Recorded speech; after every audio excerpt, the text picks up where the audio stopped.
Va ora in onda Liberamente, variazioni e scorribande con Giovanni Sallusti. Eccomi qua. Sono venuto a vedere lo strano effetto che fa la mia faccia nei vostri occhi e quanta gente ci sta. Buongiorno a tutti e bentornati a Liberamente, variazioni e scorribande qui su Radio Libertà e qui nella sua collocazione estiva alle ore 15 di pomeriggio.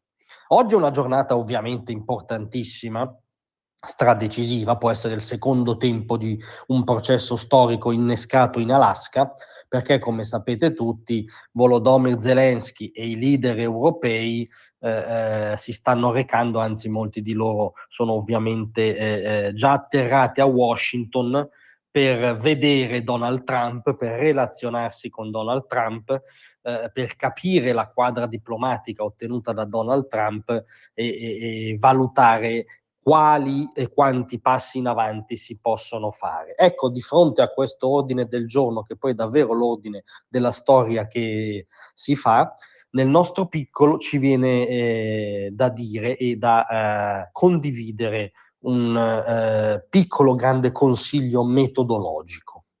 Anzitutto, niente macronate. Diciamo che se in premessa mettiamo che non è il caso, non è il momento di fare macronate, già partiamo bene. Cosa intendiamo per macronate? Ci riferiamo alle velleità inverosimili, ma spesso reiterate, europee e spesso francesi, di mettere in qualche modo i bastoni tra le ruote al processo in corso, di fare i mazzieri o i contromazzieri rispetto agli USA, di recitare un ruolo improprio in questa crisi specifica e nel disordine globale, anche in opposizione agli USA, nell'avere una propria agenda anche offensiva, anche bellicista, anche a prescindere dagli USA. Ecco, questa follia, questa ubris fuori controllo e totalmente inverosimile in questo momento geopolitico, scusate, è la classica macronata, è quello a cui ci ha abituato anzitutto il presidente francese Emmanuel Macron e ci sta abituando purtroppo anche in queste ore. Perché diciamo niente macronate? Però non è a mo' di polemica, ma partiamo da un dato di realtà clamoroso, che probabilmente è uno dei veri passi in avanti fatti tra i ghiacci dell'Alaska, che i nostri giornaloni hanno omesso con disinvoltura, ho relegato a pagina 37 in fondo, ma ve lo vogliamo restituire con le parole di Steve Witkoff, il negoziatore di Donald Trump, sapete, l'uomo che insieme al segretario di Stato Marco Rubio tesse la tela diplomatica e ha svolto tutti gli incontri preparatori anche direttamente con Vladimir Putin. Virgolettato al Wall Street Journal di Witkoff: siamo riusciti a ottenere la seguente concessione: che gli Stati Uniti possano offrire una protezione simile a quella prevista dall'articolo 5, che è uno dei veri motivi per cui l'Ucraina vuole entrare nella NATO.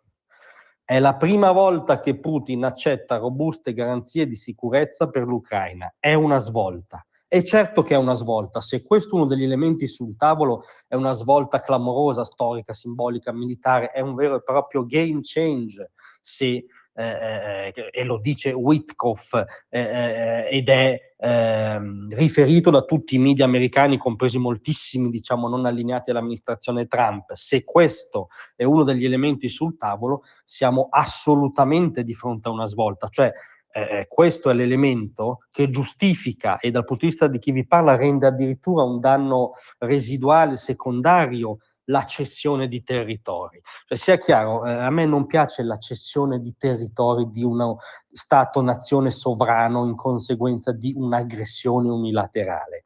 Qualunque liberal conservatore, qualunque sovranista che tiene la sovranità degli Stati dovrebbe inorridire di fronte a questo in linea di principio. E ci hanno sorpreso a volte, no, degli appartenenti a questa comunità variamente di centrodestra che non hanno tenuto fermo questo punto, che la sovranità anche dell'Ucraina è un valore.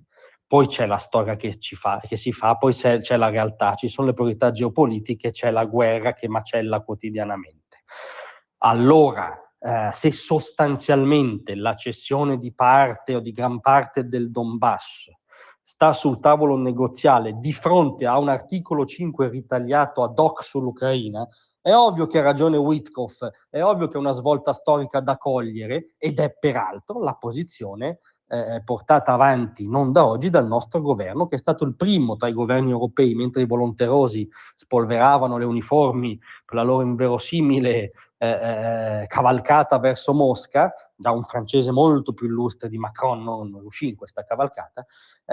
Il nostro governo da tempo aveva valutato un'ipotesi simile, non l'ingresso integrale con tutti i benefici che ne conseguono nell'alleanza, che al momento è irricevibile, lo capisce anche Zelensky, ma la creazione di un simile articolo 5 ad hoc come garanzia di macro sicurezza dell'Ucraina, peraltro sommata alla concessione al contratto sulle terre rare con gli Stati Uniti, che è già una formidabile garanzia implicita. Ma questa sarebbe una garanzia esplicita, e tutto un altro paio di maniche, sarebbe veramente il tornante della crisi da cogliere. Ecco, allora speriamo che oggi tra i leader europei Macron sia isolato, perché anche di fronte a questa potenziale svolta storica continua a dire che non va bene, che non è abbastanza, che ci vogliono stivali europei sul terreno, che bisogna mandare i soldati francesi dell'Unione Europea a fare la guerra alla Russia. Capite? Questa è la delirante posizione di Macron in un momento storico così delicato. Ecco, allora di fronte alla potenziale svolta, al fatto che le steppe del Donbass è una cessione dolorosa, sì, ma non sono il baricentro del mondo e sarebbero ampiamente compensate da un articolo 5 per l'Ucraina, di fronte a questo scenario, anzitutto, niente macronate. Grazie a tutti, a domani. Tra un manifesto e lo specchio.